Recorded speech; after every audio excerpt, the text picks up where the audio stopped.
नमस्कार, स्वागत है आप सभी का। आज की वीडियो में हम तुगलक वंश तो इस टॉपिक के अंतर्गत दिए गए वन लाइनर क्वेश्चन आंसर और साथ ही दिए गए इंपॉर्टेंट फैक्ट को आज की वीडियो में डिस्कस करेंगे। तो शुरू करते हैं आज की वीडियो को। तो तुगलक वंश का शासनकाल रहा भारत में 1320 से 1414 ईस्वी तक। तो इस टॉपिक के अंतर्गत पहला प्रश्न है, 1320 ईस्वी में तुगलक वंश की स्थापना किसके द्वारा की गई?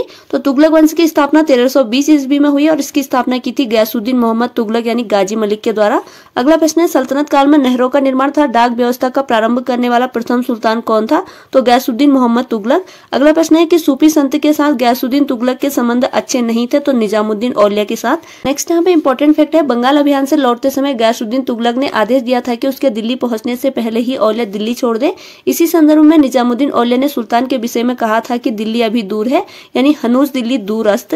अगला प्रश्न है, दिल्ली सल्तनत का सर्वाधिक विद्वान सुल्तान कौन था? तो मोहम्मद बिन तुगलक। नेक्स्ट यहाँ पर दिए गए हैं मोहम्मद बिन तुगलक के प्रमुख कार्य, तो योजना और विशेषता दिए गए हैं। तो राजधानी परिवर्तन की थी 1326 से 1327 ईस्वी में। तो तुगलक ने देवगिरी का नाम दौलताबाद रखकर उसे सल्तनत की राजधानी बनाया। यह योजना असफल रही और 1335 ईस्वी में पुनः दिल्ली को राजधानी बनाया गया।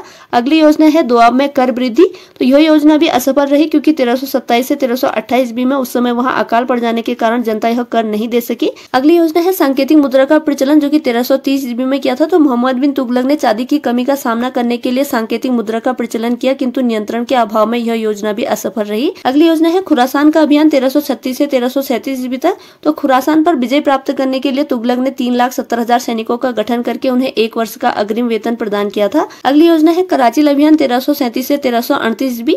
तो तुगलक ने खुसरो मलिक के नेतृत्व में 1 लाख सैनिकों को भेजा, किंतु मौसमी दशा खराब होने के कारण यह योजना भी असफल रही। तो यह है मोहम्मद बिन तुगलक के प्रमुख कार्य। अगला प्रश्न है, कृषि के विकास हेतु अमीर ए कोही नामक नया विभाग किस सुल्तान के द्वारा प्रारंभ किया गया था? तो मोहम्मद बिन तुगलक के द्वारा। अगला प्रश्न है, भारत में सर्वप्रथम सांकेतिक मुद्रा का प्रचलन किसके शासनकाल में हुआ? तो मोहम्मद बिन तुगलक के शासनकाल में। अगला प्रश्न है, मोरक्को निवासी इब्न बतूता किसके शासनकाल में भारत आया था? तो मोहम्मद बिन तुगलक के शासनकाल में 1333 ईस्वी में।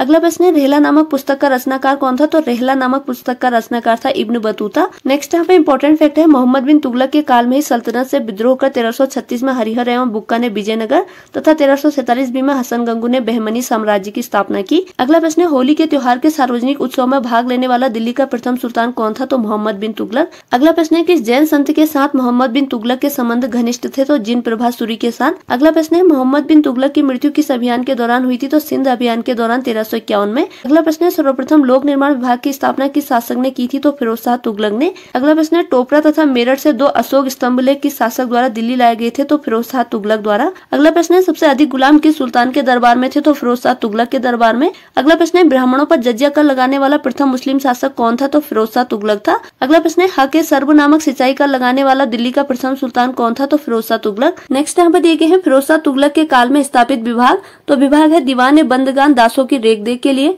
दीवान ए इस्ताहाक पेंशन देने के लिए और दीवान ए खैराज असहाय लोगों की मदद के लिए।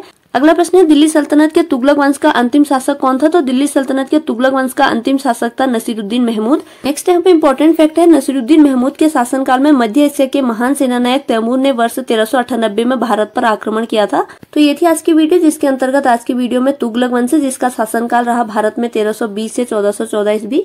तो इस टॉपिक के अंतर्गत दिए गए वन लाइनर क्वेश्चन आंसर और साथ ही दिए गए इंपॉर्टेंट फैक्ट को आज की वीडियो में हमने डिस्कस किया।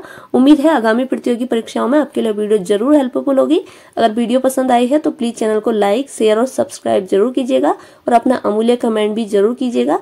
इसी के साथ आज की वीडियो ओवर होती है। Thanks for watching.